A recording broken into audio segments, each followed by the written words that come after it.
Hello, my friend. How are you today? Hey, fabulous. How are you? Excellent. So today we're continuing our tour through different diets and different lifestyles.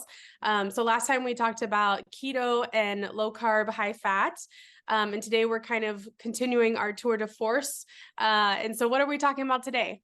Yeah, so today I thought we would continue our discussion, but we'll have three different diets, if you will, Whole30 and Paleo and Mediterranean. And so let's dive into a little bit about the specifics of each, how they might overlap and how they're vastly different and what we can gain or use in our everyday lives from all of these different articles we might see online. So Yeah, I think that sounds excellent. So let's start with Mediterranean. Why is Mediterranean thought to be beneficial, and what exactly is Mediterranean diet? yeah, so Mediterranean is based off all the countries right over in the Mediterranean that eat a lot of vegetables, fish, like the even fatty fish, lean meats, olive oils. They still have a little bit of legumes, whole grains, fruits in their diet. Mhm. But the Mediterranean also has a lifestyle, right, that comes with it, Yeah. which is a lot of relaxation, a lot of social aspects, gathering together with family members, having this meal, enjoying it. And what comes with that is very good health benefits. So, a lot of people have been told, maybe by other providers or physicians, that you need to go on a Mediterranean diet. And they might just concentrate on what they should and shouldn't eat and don't Mhm. realize that it actually incorporates a whole lifestyle of community and relaxation and exercise and right and enjoying that. The difficulties I think that come with the Mediterranean diet, especially in America, is we are not able to produce the same results because of our grains that are quote unquote allowed on the Mediterranean diet are a lot more inflammatory when we grow them in the US compared to the wheat that is grown and is able to be utilized in this Mediterranean diet. Does that Yeah. kind of make I think sense? Have that's you a heard that as really well? Totally. I think that's a really great point because we know that the scientific studies have shown over and over and over that people in the Mediterranean regions have lower risk of cardiovascular disease and have, all these different lifestyle disease risk, cancer risk, et cetera, that are better Hmm. than our standard American lifestyle. And so I think the trouble is because we tend to like Hmm. prescribe that and tell our patients, hey, get on a Mediterranean diet. But the problem is it's really challenging to reproduce that. You don't get the same results when you do that in the US because number one, we don't have a kind of a leisurely lifestyle. I'm not Right. saying that they're leisurely, but they don't have the same stress intensity that often accompanies a lifestyle in the United States. Hmm. And then additionally, like you mentioned, our grains, so in the Mediterranean diet, they allow whole grains. Hmm. And it's common to, like have a baguette with dinner or whatever.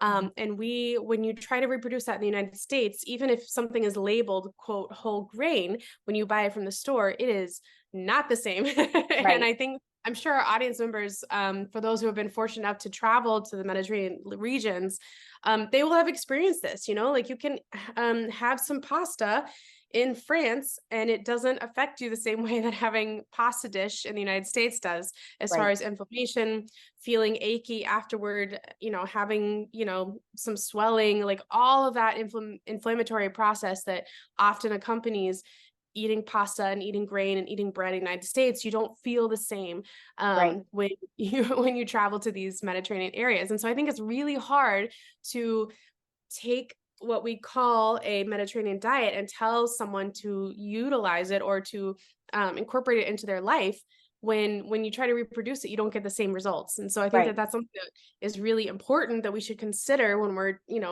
looking at these studies that that they have better outcomes, better cardiovascular risk than we do in the United States, then and trying to translate that into what that means in the United States to follow that kind of diet because it's not the same. Right. Um, and just kind of like how you mentioned, like the lifestyle that comes with it, the stress and the cortisol, the sitting down to eat with family and taking 3 hours to have a dinner and then go for a walk and those types of practices are a huge component Mhm. of the Mediterranean diet as far as like resource utilization and energy utilization after a meal and fuel partitioning after a meal that we don't have in the United States without reproducing all of those lifestyle factors. Right. Yep. And so I think you're hitting the nail on the head, right? That's huge. We do have all these studies that show it, but if we can't reproduce that exact same lifestyle Yeah, here, we're yeah, missing some of the benefits. And so I yeah, think that's where a lot of these other diets have maybe spun off of, right? yeah, Of trying to recreate, but what else can we do? So if we try and recreate a Mediterranean diet, but our whole grains are just not up to snuff and we are very carb centric in America, yeah, right, with our yeah, eating, then you might pivot to more of a paleo diet, right? totally. Yeah. So a So paleo what is diet, when I paleo diet? yeah, so a paleo diet is a little bit similar in that you're still going to do a little bit more, let's say, less starchy vegetables, lean meats, seafood, etc. But you're not going to have any cereal grains, so no wheat or quinoa or things like that. No legumes, so no beans. No processed oils or seed oils of any kind, no refined sugar, no even artificial sweeteners. And Mhm. what we're trying to do is kind of recreate the way they used to eat in the Stone Age, right? So it's also known as caveman or Stone Age diet, right? So really going back to protein rich, low glycemic fruits and vegetables and things that were available then, right? That a lot of people, I think, in America can recreate more of the Mediterranean type feelings in their body because Right. we're removing those grains that America's not necessarily well known for. Um, Yeah. but So we talked about what it's not. Like, yeah. what does a typical like paleo meal look like? Oh, sure. So, So I'm thinking, yeah, so I'm always looking for where's my source of protein, right? Is it eggs? Is it chicken? Is it turkey? Is it lean beef? Is it, bison? Is it, whatever I'm getting, what does that look like? I can cook that however I want as long as it's not in um kind oils. of the vegetable oils, right, which are highly inflammatory that are going to undo everything I'm trying to do in my diet. But that also opens up a whole new world for animal based fats that a lot of people are not utilizing, I think. And so that's like, hey, did you know you can cook in duck fat or tallow Yeah. or Yeah. right things like that that are going to bring a richness to the meal, but Mhm. not as inflammatory as seed oil. So it gets really fun because you get to explore. And Yeah. then I'm looking at non-starchy veggies. Is that kind of like a salad from my garden? Is this, Mhm. something kind of thrown together? And or Grilled I'm vegetables wondering, and coconut yeah, like oil just and veggies and making sure, I'm cooking with, coconut oil full or fat. all sorts of Yeah. oils or stuff like that. So it's hard to think of a meal plan because I am not hungry right now. So I'm like, I don't know, like whatever you want to eat, Sarah, like Yeah. whatever. Yeah. So, And but staying away from the refined sugars and the grains. And so that's really, yes, absolutely. And what's a lot of people when they think, oh, I need to stay away from sugars, they automatically pivot to artificial sweeteners, right? Mhm. With the paleo, because we are trying to recreate this caveman or Stone Age diet, they didn't have artificial sweeteners. They didn't use that. And so that is usually not quote unquote allowed, right, in Right. paleo. Now, you can get um, some people that say yes, honey, right? Because back in the day, you could always find a hive and you could fight the bees for honey or, however it is you want to do it. But Yeah. anything that's natural based. So we're getting our sugars from fruits and Mhm. honey mostly. Yeah.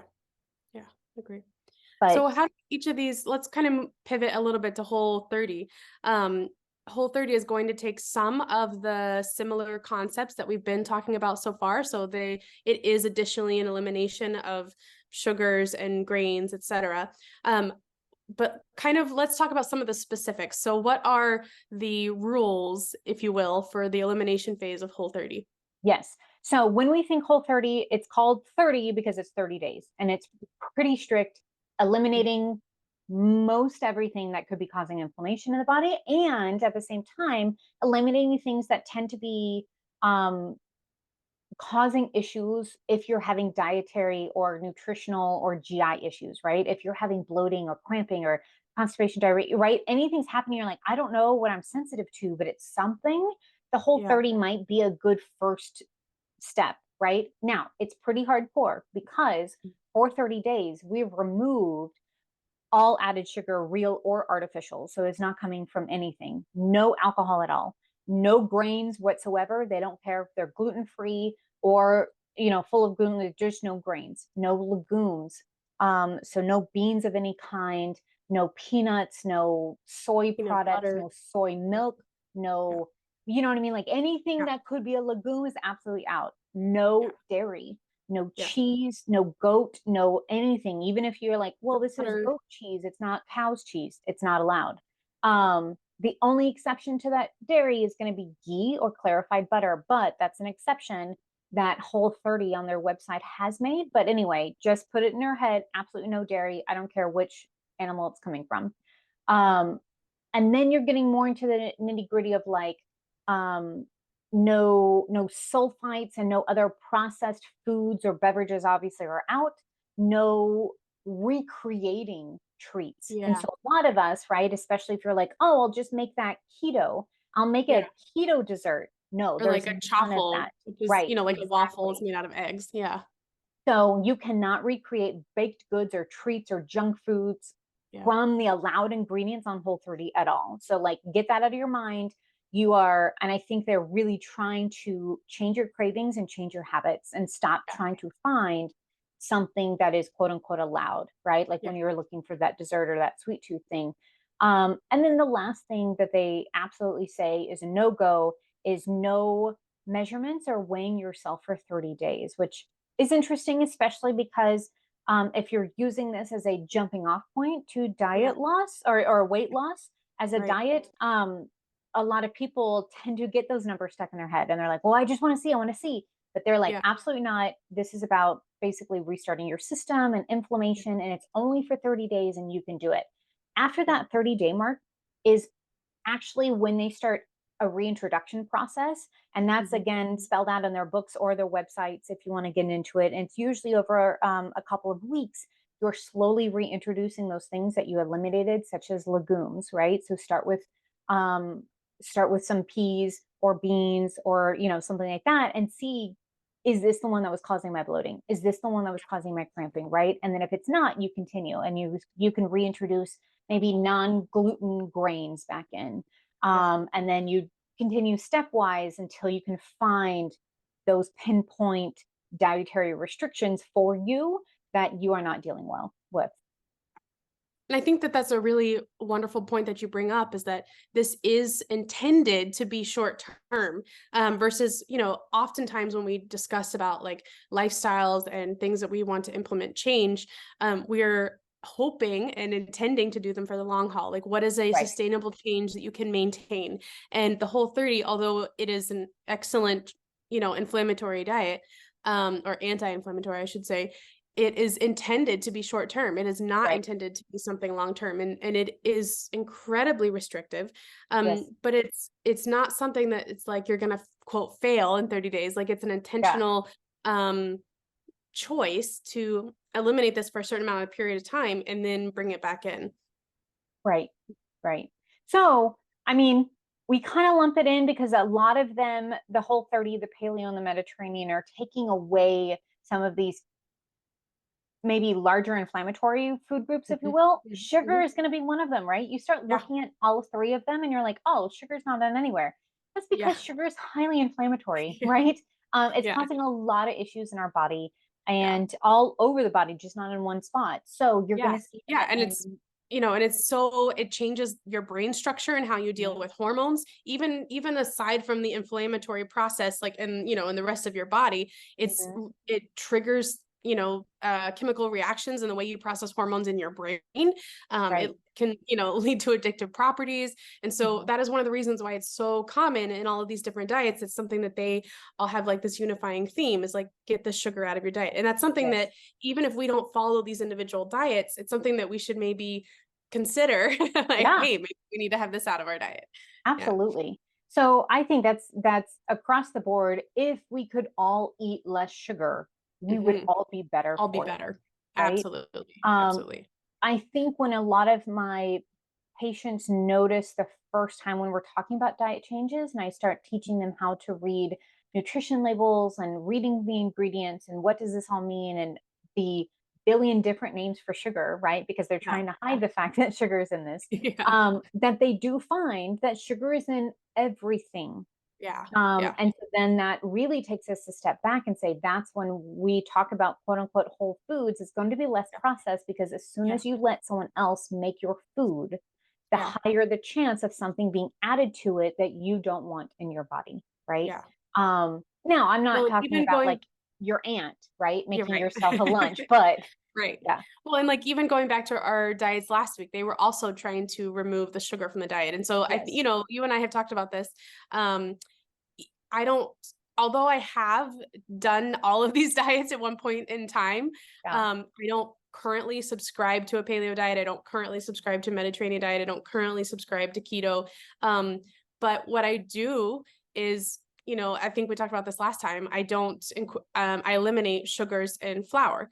hmm, And so that is a like kind of a pseudo way that I have found that works really well for me. And I think that right, whichever of these that you choose, I think that eliminating this like refined grains and sugar is going to be really beneficial for anyone right, who is thinking about either their weight or just their health in general. yes.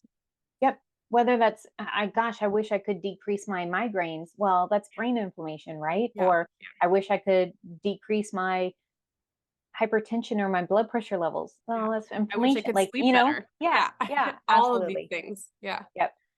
Um, the interesting component is going to be the fact, I think, when you remove sugar and all of these processed grains, right? If we talk about like flour in general or cereals, um, Mhm. is going to leave a larger portion on your plate for more protein. Yeah. Because a lot of us are actually under eating good quality protein and Yeah. under eating maybe fiber and nutrition that you, if you can handle certain vegetables, perfect. Not everyone can, but Yeah.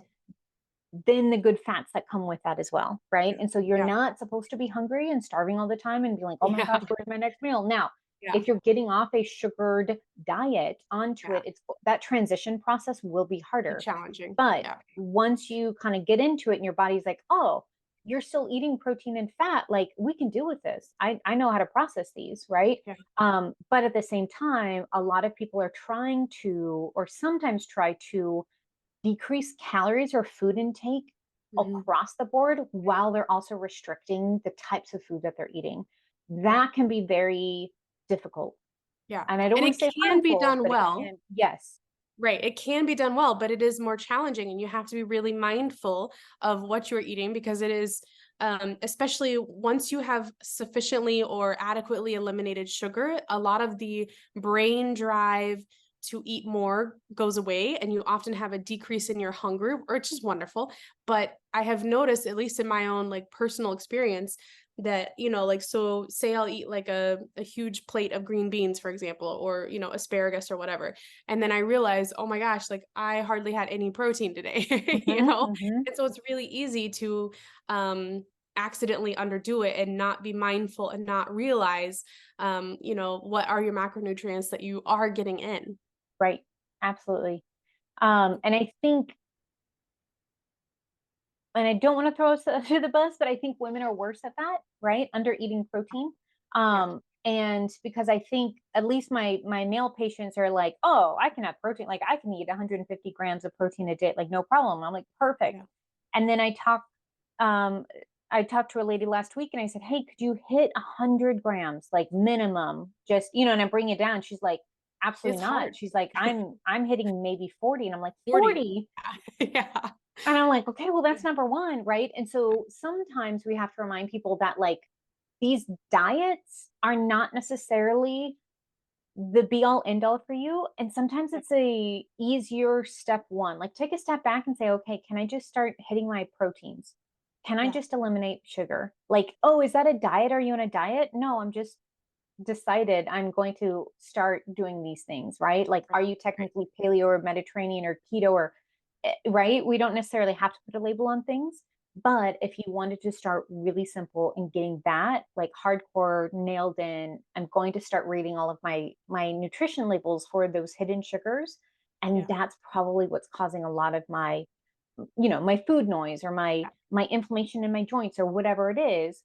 I eliminate that. Now I'm ready for step two because I got that under my belt. I'm like, yes, I'm Yeah. working on it. Yeah. So sometimes people need to do it in a stepwise fashion as opposed to others that can do a Whole30 that's like intense everything all at once. Like they need to Right. be put into a special room and someone has to feed Right. them Right. because right, they're Right. not allowed in the Right. kitchen because otherwise they go crazy. Yeah. Um, I think so this is a yeah, really good point that you bring up about protein because I fear when people Google how much protein should I get? There are different um not labels, I'm not sure what the word is, but there's different terms that the FDA hmm puts out as far as like what is our recommended daily allowance is one of those terms. And I can't even remember all of them. I've learned them and memorized them at different points for different yeah, exams. But um, I think one thing that we have to be careful with is that um, we know that the daily minimum to prevent uh, muscle breakdown is vastly different. And that is what is like advertised like on the FDA website, or not the FDA, but I can't remember.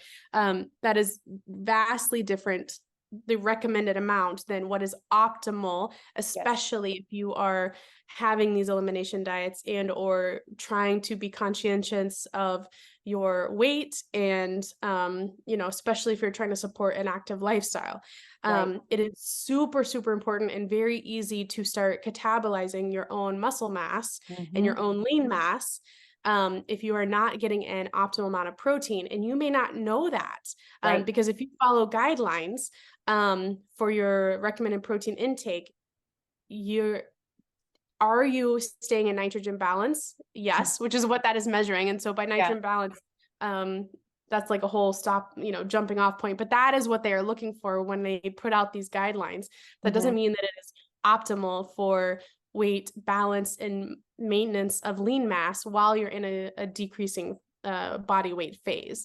And Right. so you will start catabolizing your own muscle mass and your own lean mass if you aren't getting an adequate protein intake during that body composition change. And Right. so I think that that's really important that we should kind of talk to our audience members about like what is an optimal protein intake while you're going through these changes. Yep. And so what do So you recommend? yeah, so it's hard because everyone's different and it kind of Yep. depends on muscle mass and what your goals are, right? Are you just trying to maintain? Are we trying to Right. prevent sarcopenia, which is the wasting Right. of muscle mass? Are we And are trying you to doing resistance gain? exercise? Right. Right. Yeah. And so men tend to have higher proportions or ratios of muscle mass Mhm. compared to women. And so that's why when I talk to my male patients, I'm kind of giving them a higher goal of protein to meet because also they also come to me with their own goals of I want to get bigger. I want Yeah. more muscle mass. I want, you know what I mean? I want to start lifting weights. I want to do this. And I say, okay, well, what's your protein at? And Yeah. they're also under eating. And then I Yeah. go, oh, let's just start getting this bare minimum. And that might be 150, right? Right. And then as long as you're tolerating that, that's when we can start adding and we can start actually training your body to do the things you want it to. Yeah. Now, women are less likely to come to me and say, I want to gain muscle mass, right? Yeah. They're more likely to say, I want to lose the adipose or fat mass that I have. But they also don't know that in order to do that, we can Yeah. burn or change our metabolism if you increase your lean muscle too. Yeah. The benefits of women having lean muscle, I think, are less noticeable to the outside Mhm. view, right? Like Yeah. we are not necessarily bulking up, Bulky. Yep. but it is helping our bone health. It's helping Yeah. hormone balancing. It's helping Yep. us, get that energy expenditure. So when I am sitting at the computer for hours on end, my muscles are actually We're burning burning. through Yeah. everything, right? And Yeah. I can keep my metabolism higher even though I'm sitting here doing nothing, right? Right. Yeah. So in order to do that and to increase anyone's muscle mass, we have to make sure we're hitting those protein goals. So I don't necessarily have a quote unquote starting, but I will say that for women in general, I tell them, let's start getting you at 100 grams of protein, and men it's 150. And let's just Yeah. see how you do with it there. Yeah, I completely agree with those targets. Kind of something that I have found that's been helpful for me is that I have taken what my like quote ideal body weight is, what I would Yes. prefer to be, what I felt the strongest at, and that number in pounds is kind of like a upper limit, or not an upper limit, but like a target. If everything was, perfect, Yeah. that would be like my target. So obviously, I have been anywhere from 200 to 400 pounds, but Mm-hmm. my like quote lean mass is somewhere between 130 to 150 pounds. Mm-hmm. And so, shooting for 130 grams of protein in a day is like awesome. Obviously, I don't Yes. hit that sometimes, Yeah, but but that it's a good goal. really ideal. Yeah. Mm-hmm. Yep. And sometimes we need that goal to be a little out of reach. Hmm. And so we can start making those changes that we Right. start noticing, right? And I think the most number one comment after I change people's protein in their diet is, oh my gosh, I had no idea I could have this energy without doing anything else. Yeah. And I was like, Yeah. yeah, that's the Yeah. protein, man. Like it's good. Yeah. It's good stuff. Yeah. Yeah. Um, because a lot of them too at the same time, instead of concentrating on a no sugar, low calorie, blah, blah, blah, like concentrating on what I'm eliminating, I'm Mhm. concentrating on you can have that later, but you have to be Yeah. hitting the minimums of Yeah. our protein. And so Yeah. then it becomes a filler and not their number one Yeah. priority, right? Yeah. Of like, where are my carbs, where are my sugars, where are my things that I can easily burn, but then I'm Yeah. hungry in an hour. It's a Right. where's my protein, because this is going to keep me full and satiated Yeah. for the next 3 hours. And I feel like Yeah. I can do it and I'm still Yeah. focused and I'm still, I'm not crashing looking for my donut and coffee at 10 Yeah. a.m. Well, Right? and that's such a really great point, because I know a lot of our listeners will, work in an office setting where there's like a birthday cake or whatever, and we've Mhm. just sat there and told them that they need to eliminate sugar and everything else. And I Yes. know one thing that I do is, if there are like treats in the office that are, like a rare situation, I often will play like this game with myself, like, okay, I can have, a piece of XYZ after I have, had gotten my 60 grams that I meant to get by 2 p.m., Yes. and I have found, I mean, this has happened, I can't tell you how many times. Like, I will be like, okay, so I can have that after I have my, my protein yogurt and my, protein shake, et cetera, et cetera. And then Yeah. like I finish those, and then like, an hour or whatever has passed, and I'm like, I don't really care about the birthday cake now, Yeah. And so I think that that's so important, and a really helpful tool, at least for me, to Mhm. help get those goals, and then also to stay away from the sugars that I don't want to have, but I had this like temporary like craving for it. But then once I Right. got my protein in, I don't really care about it anymore. So, Right. and Right. if I did, then I would enjoy it. But Yeah. most of the time, I don't. Yes. Well, that's exactly. I was like, you can have it, just eat your Yeah, protein first, or just eat yeah, what your minimum measurements for that meal would be, yeah, and then yeah, fill in the rest. yeah, Because by that time, you're at least, I don't know, 85% full if you're not yeah, already full. And then you're like, well, instead of having a yeah, whole slice of cake, I might have a fourth of a slice, but like yeah. it still hit that spot. You got the Right, reward, you shared right, part of community, right? You said happy right, birthday right, to the person, right, right. and everyone's happy. Yeah. Yay, So, happy. all right, y'all. So we're going to end it there for today, but come back next time. We're going to continue talking about these diets. All right. We'll Right. see you later.